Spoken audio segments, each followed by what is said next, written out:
Bom dia, pessoal. Eu sou Bruno Bittencourt e vou falar aqui no Café com Lojistas do Cindy Lojas sobre líderes orquestradores, desenvolvendo pessoas e transformando negócios. A ideia é que a gente está cada vez mais num ambiente super dinâmico, né, com mudanças, com necessidades de inovações. E como é que a gente pode ter pessoas mais felizes trabalhando conosco e também negócios mais prósperos. Então a gente vai discutir aqui como orquestrar tudo isso. Como é que a gente pode, né, gerar valor para os nossos clientes, gerar valor para os nossos colaboradores, pensar em benefícios para a própria empresa, né, e gerar lucro.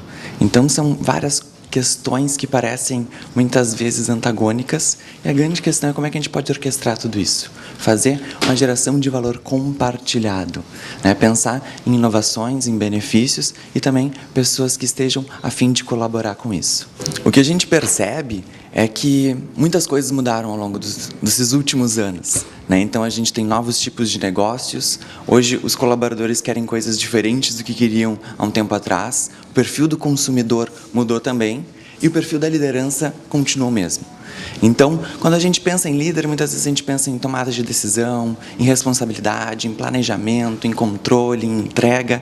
E a gente tem líderes cada vez mais sobrecarregados. Como é que a gente pode descentrar um pouco isso? Como é que é o papel do líder nesse novo ambiente? Então a gente vai discutir muito como é que o líder atua nesses ambientes dinâmicos, onde a gente tem cada vez mais mudanças e estando de acordo com novos modelos de negócios e também com nova geração que está dando outro significado para o trabalho. Eu queria agradecer então ao Cindy Lojas pela oportunidade de a gente discutir esse tema e acompanhem por aqui um pouco mais sobre os líderes orquestradores. Obrigado.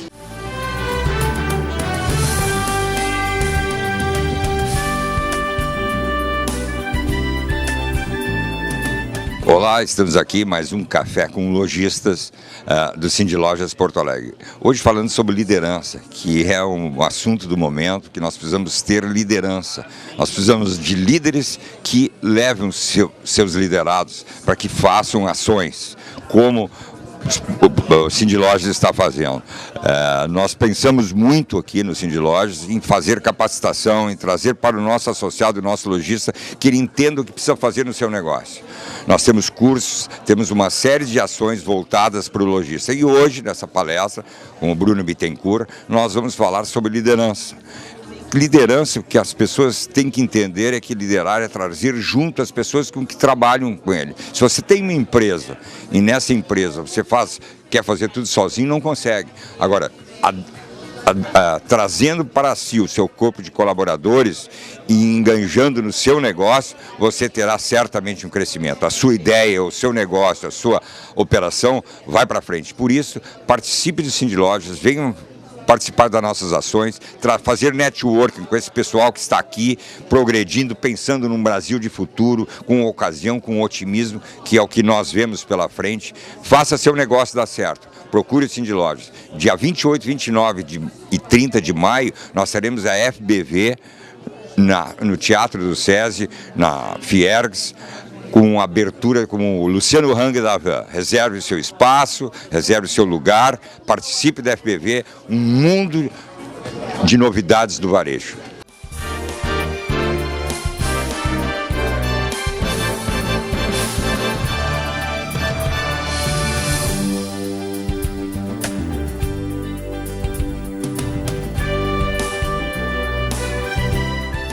Aqui Diego Casagrande, conversando com vocês direto de Orlando, na Flórida, nos Estados Unidos, sempre trazendo pessoas inteligentes, interessantes aqui para o programa. E eu converso agora com o promotor de justiça, Dr. Bruno Carpes, que está em Porto Alegre. Dr. Bruno, boa noite. Boa noite, Diego. Uma satisfação voltar a conversar contigo e uma boa noite aos nossos telespectadores. A sua impressão aí desses primeiros momentos do governo Bolsonaro, não completamos ainda um mês? Bom, a respeito da segurança pública ainda temos pouco de concreto, mas com base nas declarações inaugurais do ministro de Justiça Sérgio Moro, as impressões são muito boas, porque nós vínhamos numa tradição de frouxidão e muita leniência na legislação criminal, né? Tudo que cerca a segurança pública.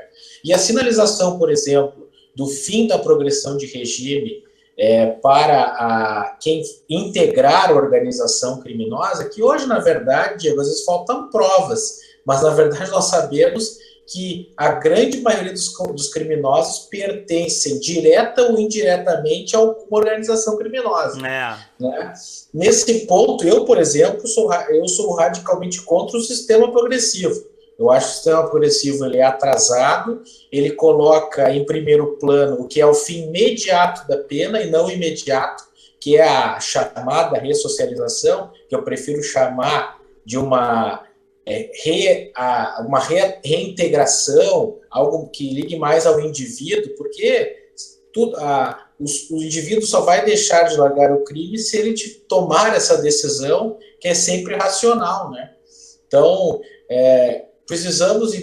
temos esperanças, né, com essa nova visão de segurança pública, com bons estudos, gente aqui do Rio Grande do Sul, muito boa, que entende, por exemplo, de análise econômica do crime, que é algo que nunca foi seriamente debatido nos governos, que é analisar, ver o criminoso como agente racional e não como um sujeito que é alienado, que não entende muito bem o caráter ilícito de sua conduta.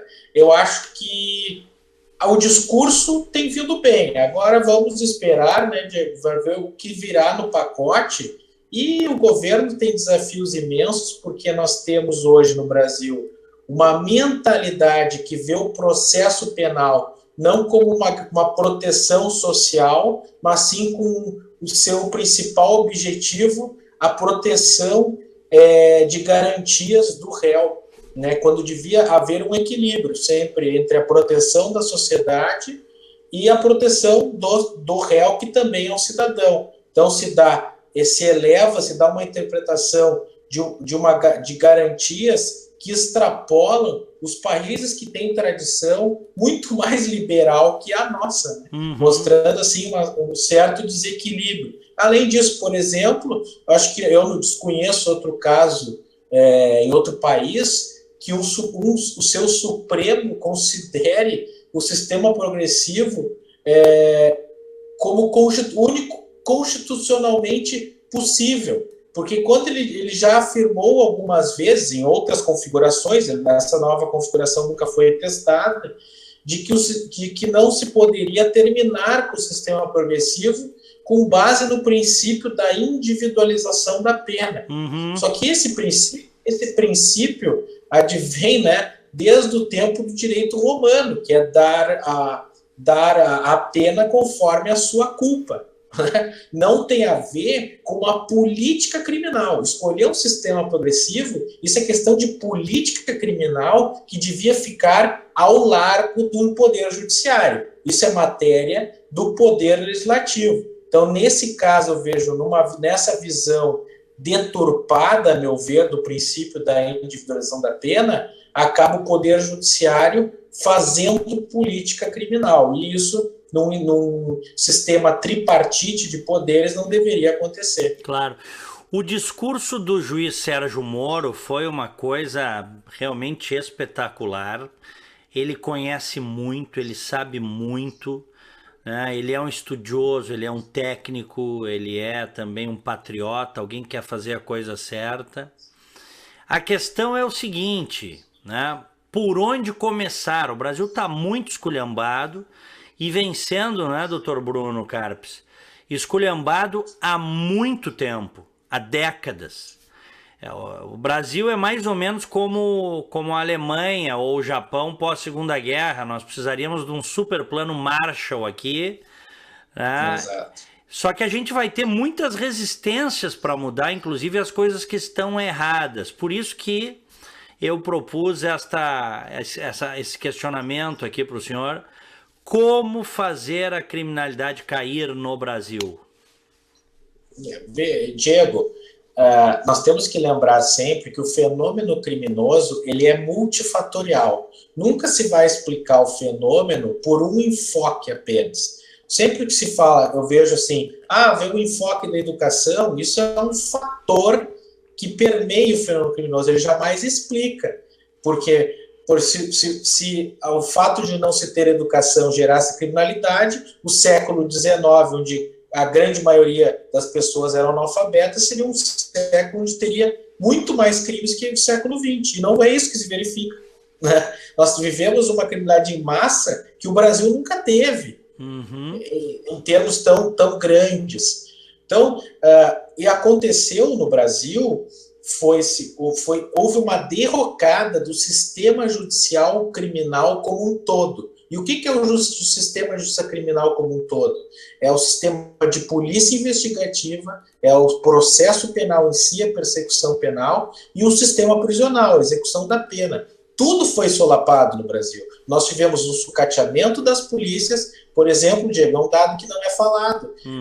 As denúncias do Ministério Público, mais de 95% advém de prisões em flagrante. O que isso quer nos dizer? Que muito pouco vem de investigações com inteligência, com grandes operações. Isso ainda é fato raro. A polícia está sempre esperando que o flagrante ocorra, e daí a polícia militar, a Brigada Militar no Rio Grande do Sul, consiga prender o criminoso, para daí o delegado de polícia, com base no flagrante, fazer o seu inquérito, que já está praticamente feito pelo próprio flagrante. Isso mostra o quê? Porque quando se há uma investigação, se precisa de um instituto de perícia, se precisa de aparatos tecnológicos, e de inúmeros aparatos que não existem mais, que pouco existem, né? Eu falo sempre do caso, nós não temos, temos muito pouco hoje o próprio exame papiloscópico, né? Que é a impressão digital. Eu já vi agentes peritos no desespero tentando fazer com durex, né? Nos casos que tem. Então, tem, por exemplo, colegas meus do Rio de Janeiro, cidade com maior número de homicídios, com grave crise de segurança, que em 20 anos de júri nunca pegaram um processo com exame papiloscópico, com impressão digital. Isso mostra o quê? Ou não houve um interesse, quem que deve aparelhar a polícia? O Poder Executivo. O Poder Executivo deixou a polícia em pleno abandono. Hoje os delegados de polícia são verdadeiros heróis. Eles trabalham de forma artesanal ainda, muito por falta de recursos materiais. Então, depois, um sistema de justiça que vem sendo enfraquecido por ideias erradas, por ideias que colocam sempre colocam um problema no percurso entre a liberdade para se chegar até a culpa, sempre se coloca um desvio ali no meio. O Brasil tem uma facilidade enorme de achar nulidade em processo. Então, faltou por exemplo, nós temos uma coisa que só o Brasil tem. Não pode o réu ficar algemado na frente do juiz. Ou seja, quem é que inventou isso, hein? Supremo Tribunal Federal, súmula vinculante. Então, veja, é como se o juiz fosse um débil mental, que pelo fato do criminoso que ele prendeu estar algemado na frente dele, isso vai influenciar na sua psique para depois dar a sentença condenatória. Veja a estupidez de uma ideia dessa. Eu desafio um outro lugar do mundo decente que o juiz não possa mandar algemar. Ou seja, aí tem que justificar em ata que os agentes penitenciários alertaram que podia colocar a audiência em risco, a segurança da audiência em risco, precisa justificar em ata. Os advogados ainda questionam isso, dizendo que não era necessário, e ficam os tribunais depois discutindo se era ou não necessário o sujeito estar algemado na Doutor audiência. Bruno, Então, eu vi um caso aqui, agora nos Estados Unidos, tá até na internet isso, o sujeito, veja que coisa interessante, o sujeito estava sendo acusado de um crime e tal, ele estava algemado na audiência, e ele não parava de falar. Ele estava com aquela algema que tem uma corrente na cintura, e eles algemam e prendem as mãos do cara na cintura. E o juiz mandou várias vezes ele parar de falar porque ele estava atrapalhando a audiência. E ele não quis saber e ele não parava. O juiz mandou botar uma fita tape na boca dele. O senhor acredita nisso? Sim. Aqui já seria uma violação ao princípio da dignidade humana. É, claro. Aqui mandaria soltar o cara, inclusive. O juiz manda botar uma fita tape. Até eu fiquei um pouco, até certo ponto, um pouco chocado, porque nós não estamos acostumados. Porque o juiz disse, parece que o juiz disse para ele que ele tinha a opção de sair da corte, né? E ele não quis, tal, então para você ficar vai ser assim. Aí mandou botar, vieram os caras e botaram, tá aí, bota no Google que vocês vão ver. Então é muito diferente, o que não quer dizer que o sistema legal e penal americano não tem as suas falhas e seus problemas, e tem. Com certeza. E tem. Só que o nosso tá muito esculhambado, né? O nosso sistema tá em escombros, não é isso, doutor Bruno? Aí depois nós temos 4 instâncias, e ninguém luta para terminar com isso, aí ficam, porque justamente é um bom interesse as bancas, algumas bancas, protelar ao máximo o processo, tentando arranjar uma prescrição, tentando protelar o tempo de pena, quando o início da pena, etc. E assim, quando se consegue acabar um processo, depois tem um sistema prisional ou que falta vagas, ou que é muito leniente, que permite que as organizações criminosas comandem o ambiente prisional. Por exemplo, hoje eu vi um vídeo, Diego, no Ceará, agora com essa crise do Ceará, na verdade se descobriu que é um dos estados que mais dá regalias aos presos. Então se entrou numa cela de um dos líderes narcotraficantes ou narcoterroristas até, né, como o governador Witzel vem dizendo, chamaram de suíte prisional. Aí se entrava na cela dele, tinha 2 armas 9mm, 250 mil reais, geladeira Brastemp duplex com cerveja, refrigerante, frutas, energético e todo tipo de regalia. Ele tinha aparelho de academia dentro da cela dele. Como é que se chegou nisso? Por quê? Porque nós aprendemos que para os governos e alguns juízes e alguns promotores também resolveram negociar com o criminoso para não haver uma grande rebelião e um morticínio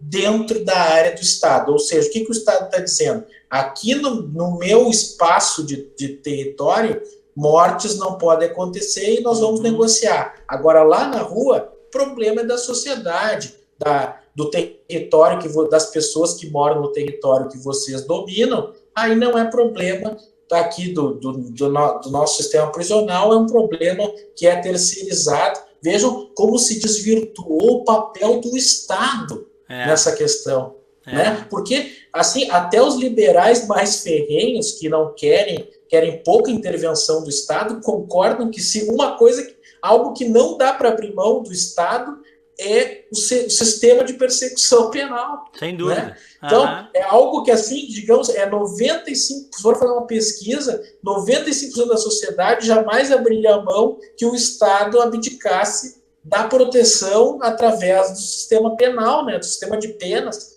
Então, essa situação... Então, nós temos um problema, por isso eu falei tudo isso, Diego. Na verdade, eu tento fazer um diagnóstico. Mas é que eu venho participando de palestras, de simpósios, e eu tenho visto o problema que é o erro no diagnóstico. Então eu digo assim, como é que nós vamos curar um câncer dizendo que há uma virose e dando aspirina para esse câncer, para curar esse câncer? Ou não, precisa de homens corajosos e que digam ao criminoso, ou se cumpre a lei, ou o senhor estará sujeito a receber a força do Estado. Como dizia o saudoso Tobias Barreto, o direito deve ser a força que domina a força. O juiz Sérgio Moro disse recentemente que o crime organizado não tem como vencer o Estado organizado. O problema é que... certeza. É ou não é? O problema é que o Estado está muito desorganizado. Né? Demais, demais. O senhor... Demais. Então vamos lá, doutor Bruno. Como fazer a criminalidade cair? O senhor falou em presídios, né?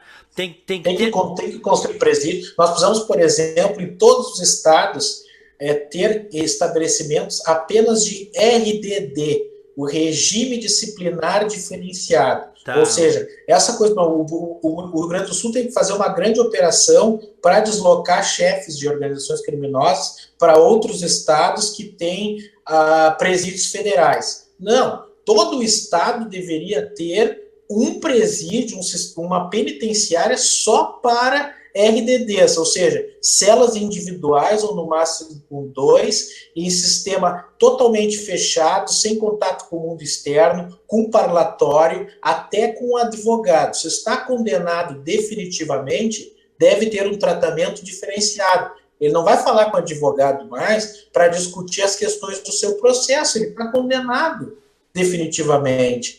Então, o que ele quer falar com o advogado? Né? Tem que passar por um filtro.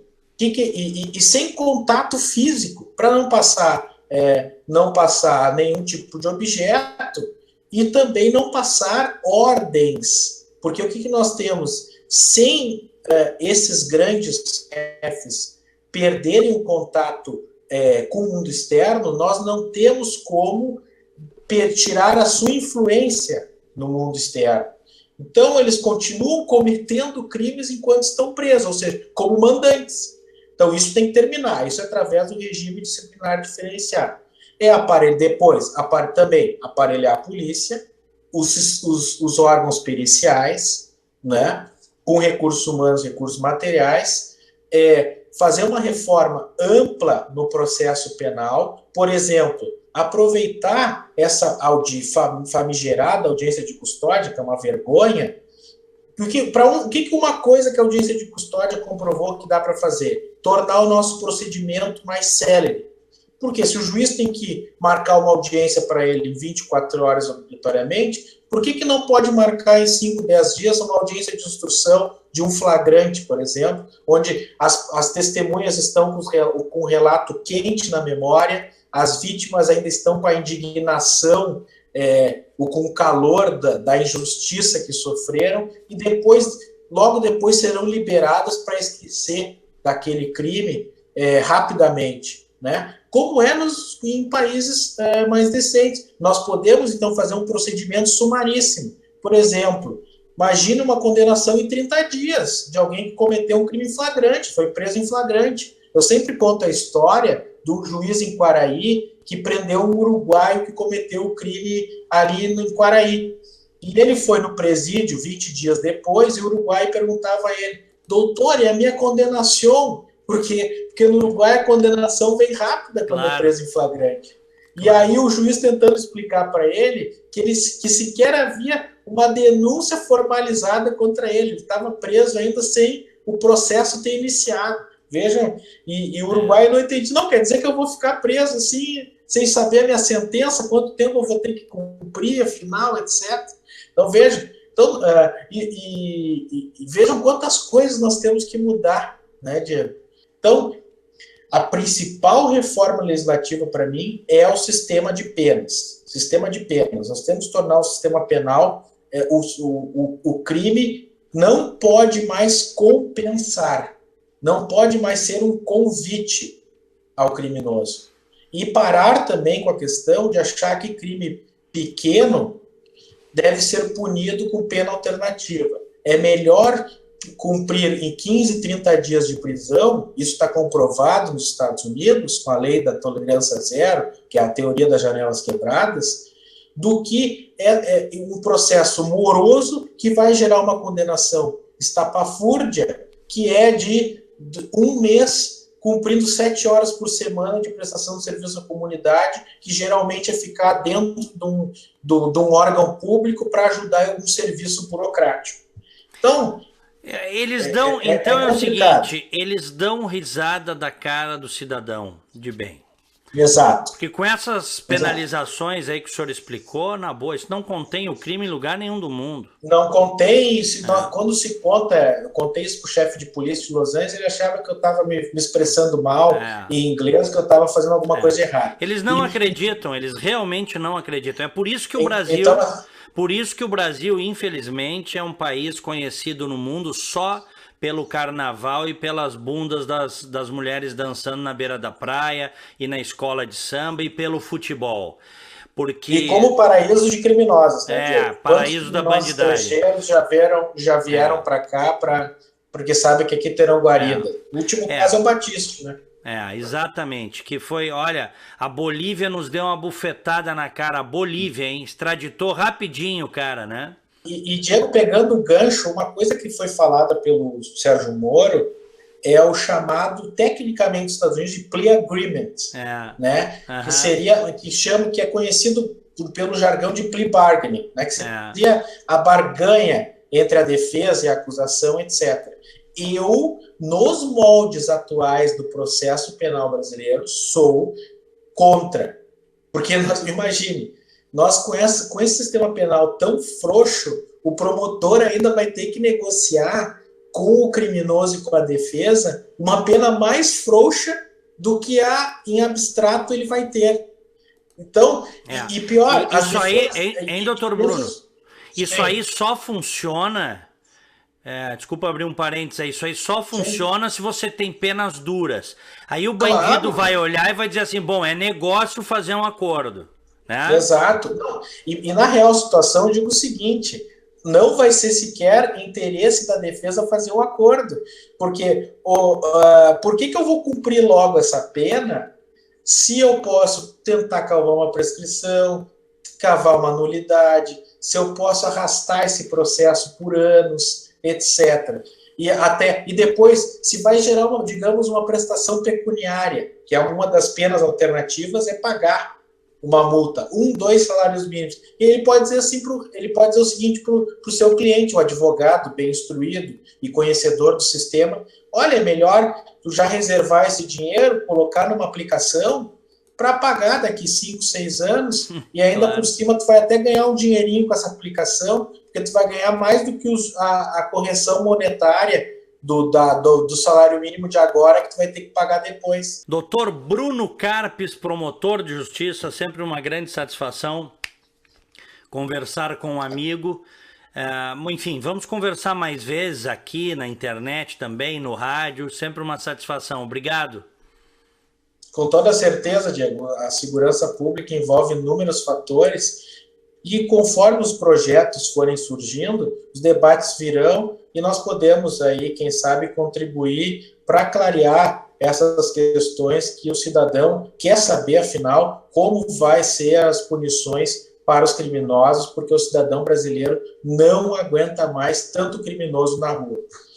Nós queremos isso. Impunidade mata. Nós queremos terminar com a impunidade no Brasil. Se lugar de bandido bom é bandido na cadeia. Grande abraço. Muito bem, grande abraço. Este é o meu convidado de hoje, desta entrevista. Este é o programa Opinião Livre, comigo sempre, fazendo as entrevistas direto aqui dos Estados Unidos.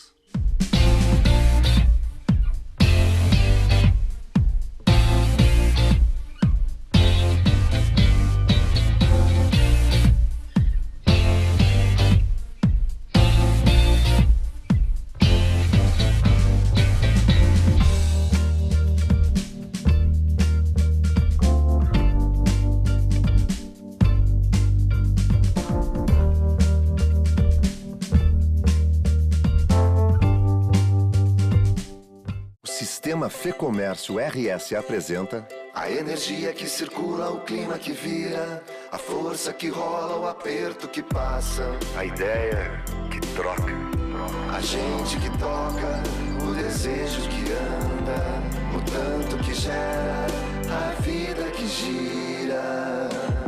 Sistema Fê Comércio RS. Com você, a gente faz a economia girar. Com você, a gente faz a vida se movimentar.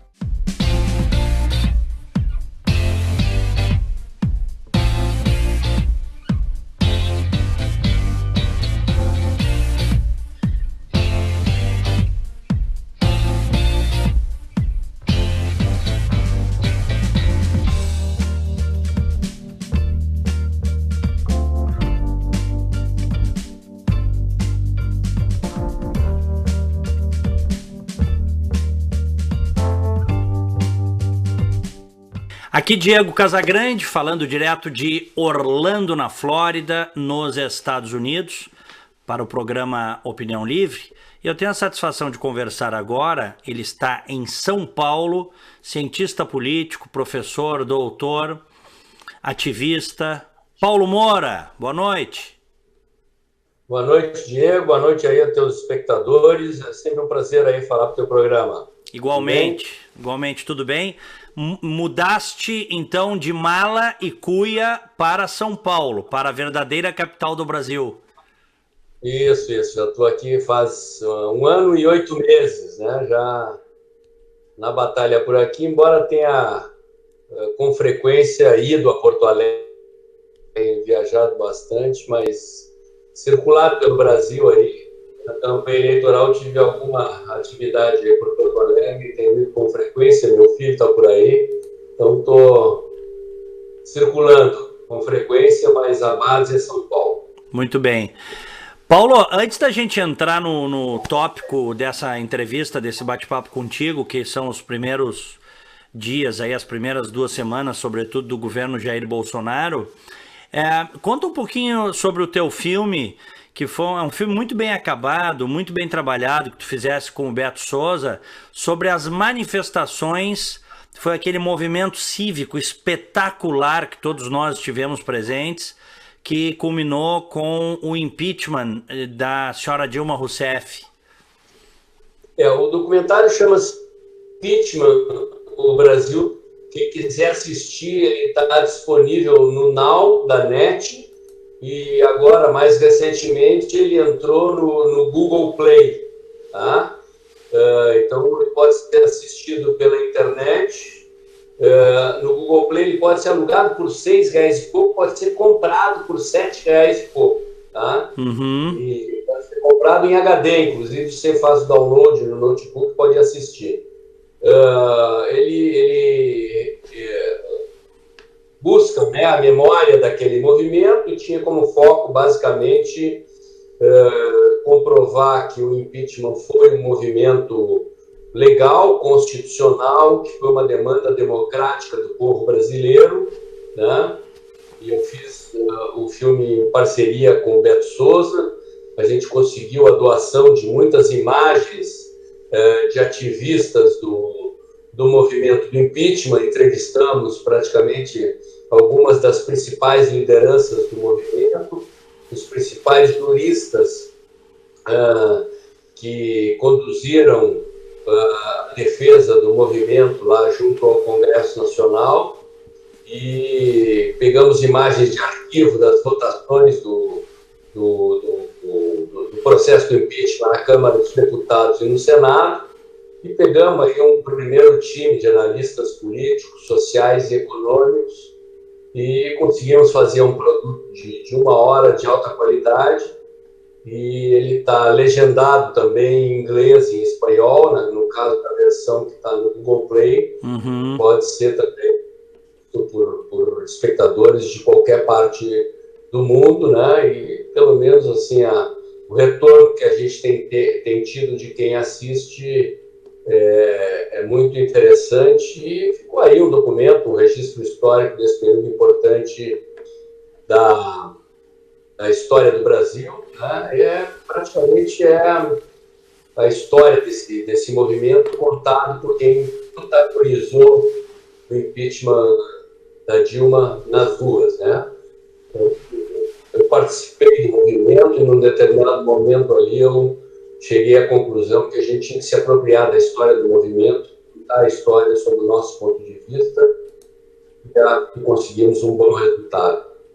É uma coisa interessante porque a sociedade brasileira viveu, nesses últimos 4, 5 anos, um amadurecimento formidável. Eu lembro nas primeiras vezes que fomos às ruas, no Brasil todo, né? Aos relatos aí, a gente presenciou isso com amigos. As pessoas tinham medo de fazer concentração contra o governo do PT nas ruas. As pessoas tinham medo do que poderia acontecer. As pessoas tinham medo de se reunir. Isso foi uma novidade em termos de sociedade civil, ao menos nas últimas décadas no Brasil. E agora o que a gente vê é que está todo mundo assim, na ponta dos cascos, como se diz aí no interior do Rio Grande do Sul, para ir para a rua. O governo que ratear é povo na rua de novo.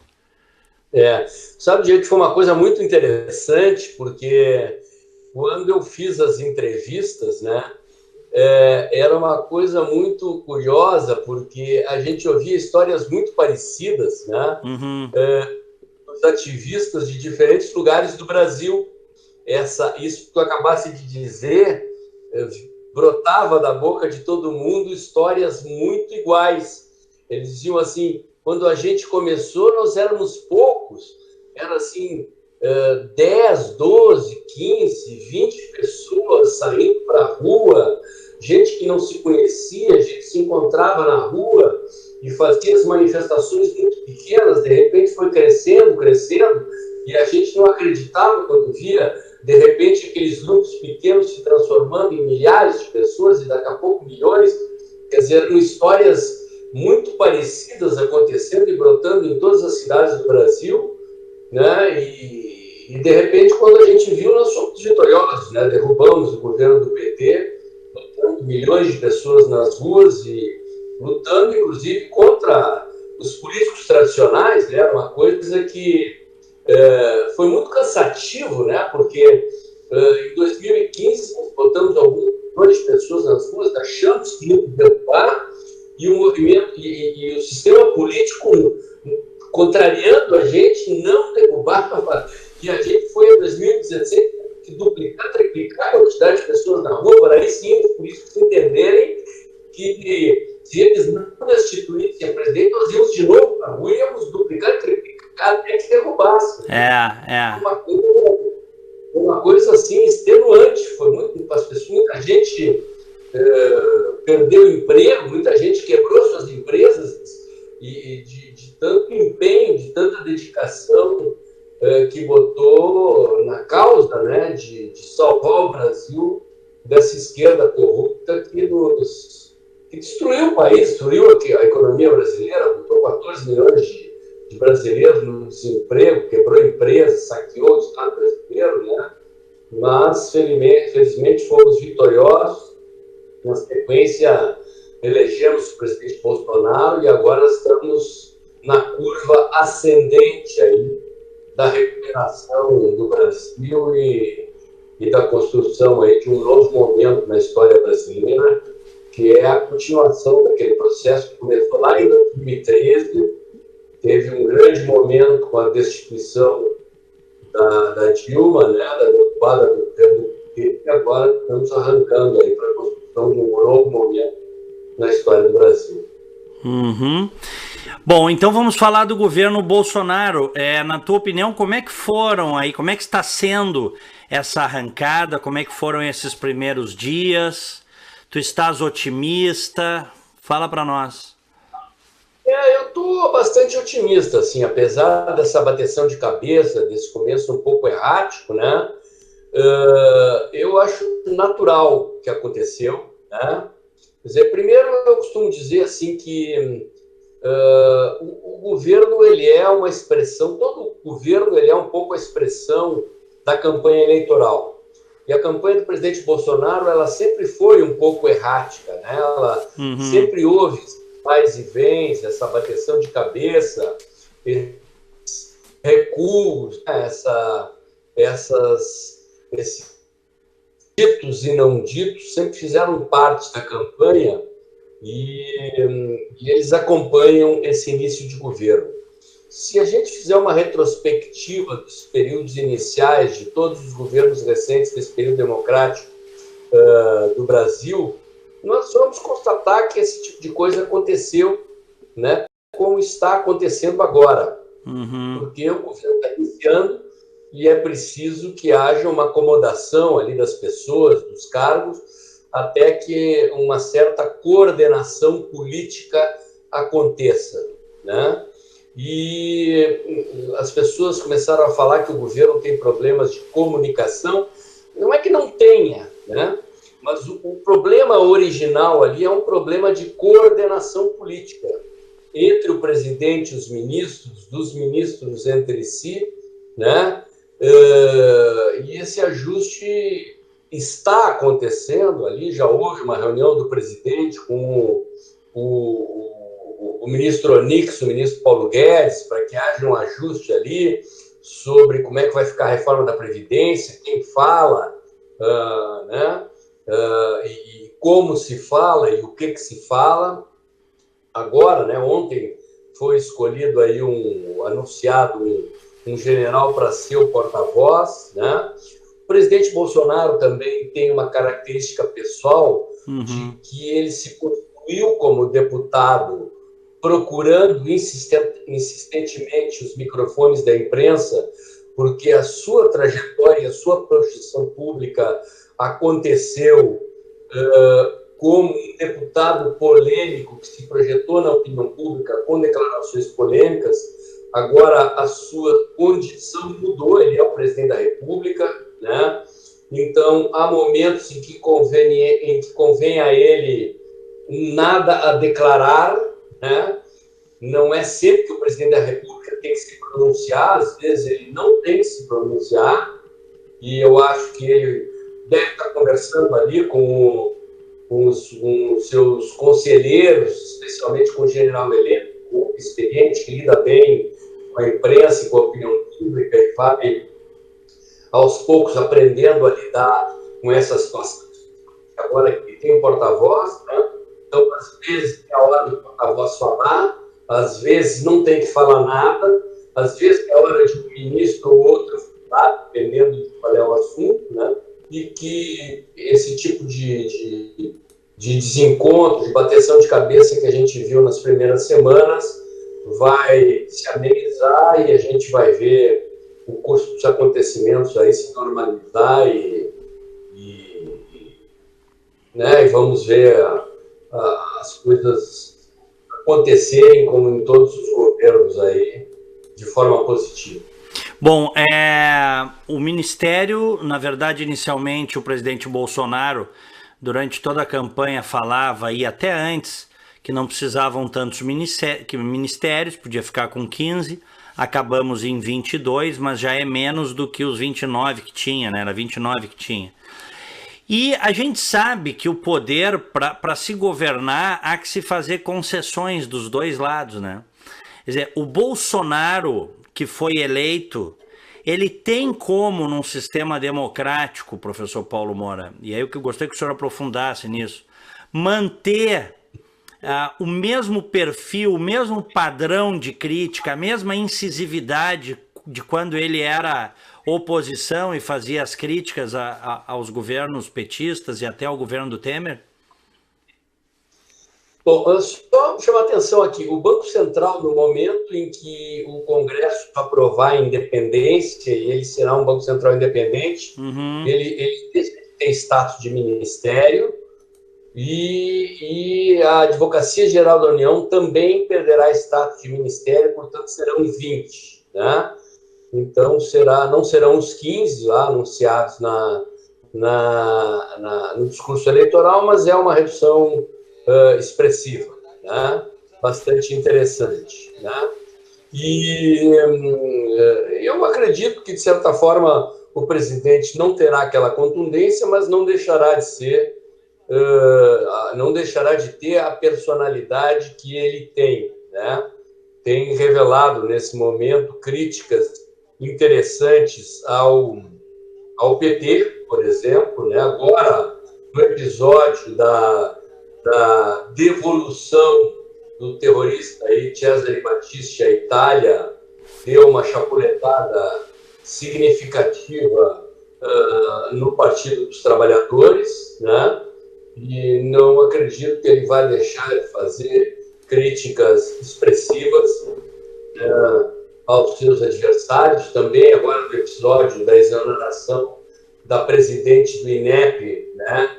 Fez uma crítica irônica à presidente do INEP que saía, né? Então, acho que ele não terá de ter essas características, embora, evidentemente, como presidente da República, deve, eventualmente, amenizar um pouco o tom, né? Mas não deixará de ser o Bolsonaro que ele é, né? Agora, ele montou um ministério de alta qualidade. qualidade, né? Isso todo mundo reconhece que, comparado com a mediocridade dos ministérios fisiológicos, né, montados diante daquela lógica de tomar lá da cá dos governos anteriores, do chamado presidencialismo de coalizão, é realmente de tirar o chapéu, assim, porque a maioria expressiva dos nomes que ele escolheu é realmente um ministério de altíssima qualidade. É quase um Dream Team, né? Com Paulo Guedes, Sérgio Moro, né? Com certeza. E vários dos generais ali escolhidos são nomes de reputação técnica e de honestidade inquestionável, de gente que tem ali qualidades inquestionáveis para as funções que foram escolhidos, né? E tem um mix interessante ali no segundo escalão, né? Que ele tá contemplando também os partidos, né? Com nomes de qualidade técnica. Pouca gente está prestando atenção nisso, né? Mas ele designou ali, ele segurou nos Correios um general que é ligado ao PSD, né? O general Teófilo, que foi candidato a governador do Ceará, que foi posto na Secretaria de Segurança do Ministério do Moro, é ligado ao Tasso Gereissati. Um dos cargos do Ministério da Saúde, que foi designado pelo ministro Mandetta, que é ligado ao DEM, é uma médica também ligada ao Tasso Gereissati. Né? O cargo da FUNASA, que é praticamente um Ministério da Saúde paralelo, é ligado ao PTB. Né? O secretário responsável pela Secretaria da Reforma da Previdência, designado pelo ministro Paulo Guedes, é ligado ao PSDB e foi o responsável pela reforma trabalhista no Congresso. Então, o governo, no segundo escalão, está fazendo uma composição partidária, né? O ministro Osmar Terra, por exemplo, ligado ao MDB, né?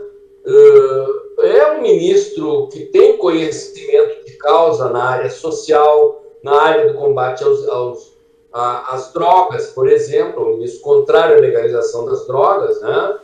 E que não é um ministro ligado àquele PMDB fisiológico, né? Então ele está fazendo também uma composição partidária, né? Que não tem aquele perfil do tomar lá da cá dos antigos, né, governo, mas que, de certa forma, contempla os partidos também.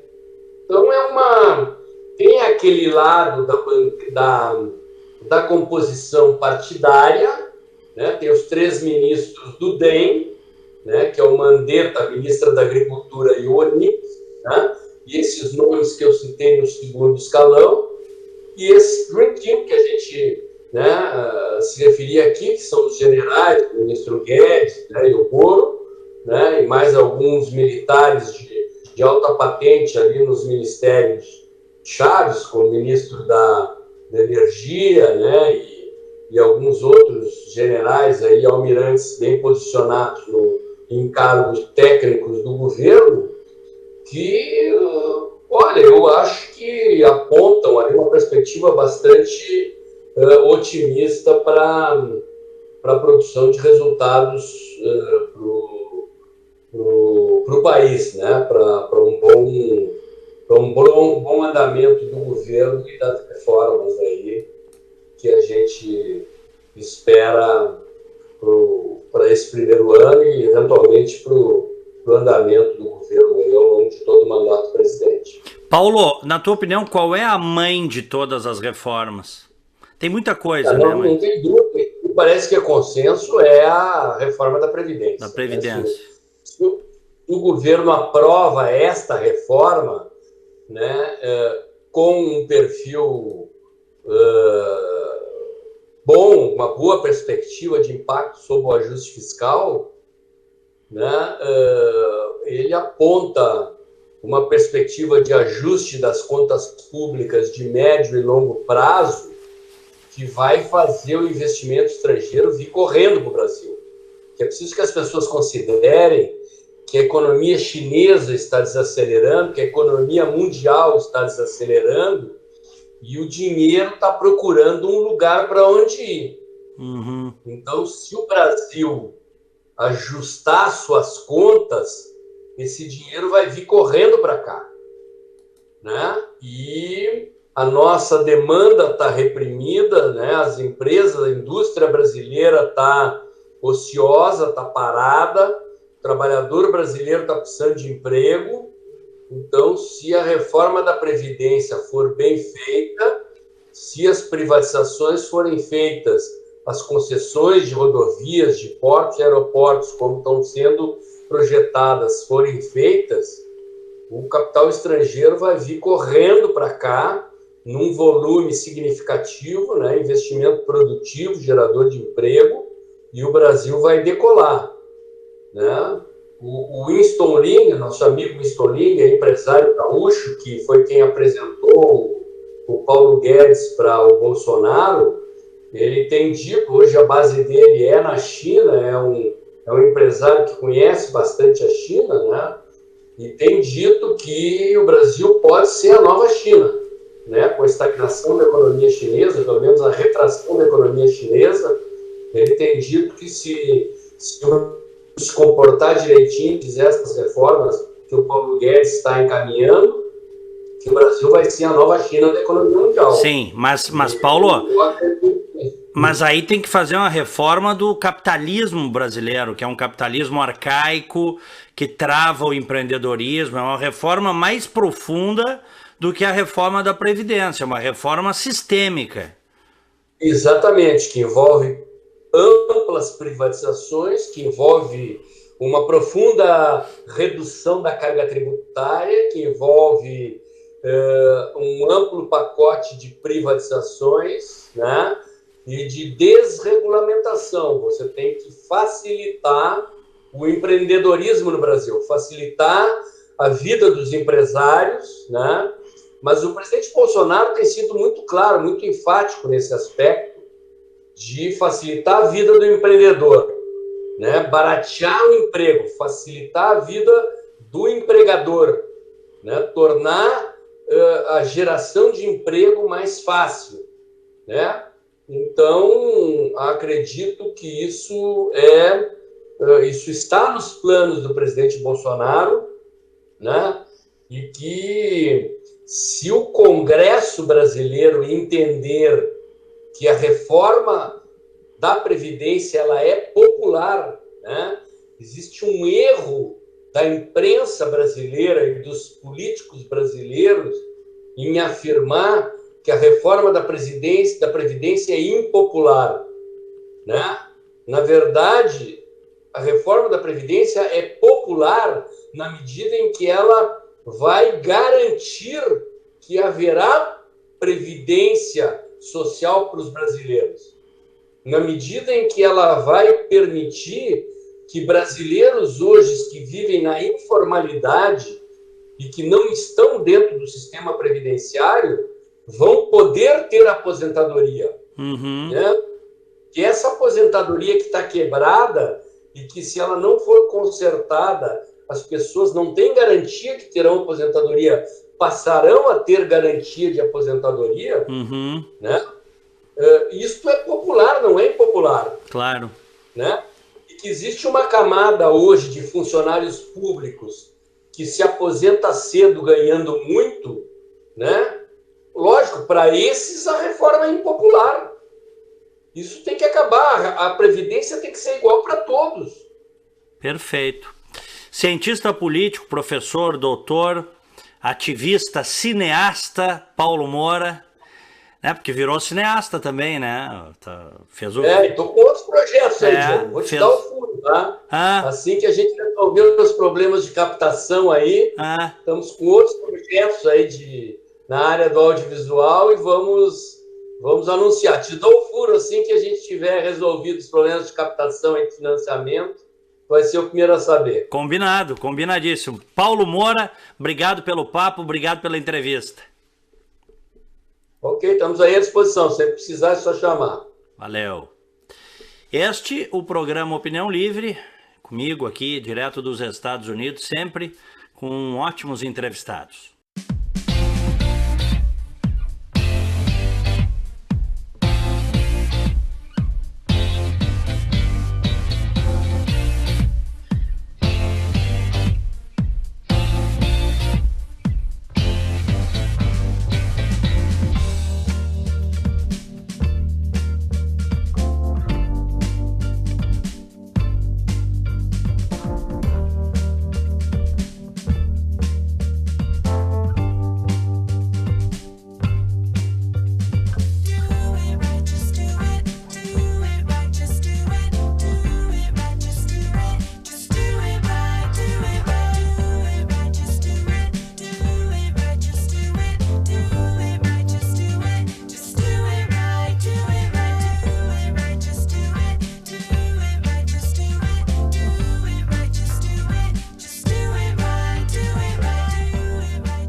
Sistema Fecomércio RS apresenta a energia que circula, o clima que vira, a força que rola, o aperto que passa, a ideia que troca, a gente que toca, o desejo que anda, o tanto que gera, a vida que gira.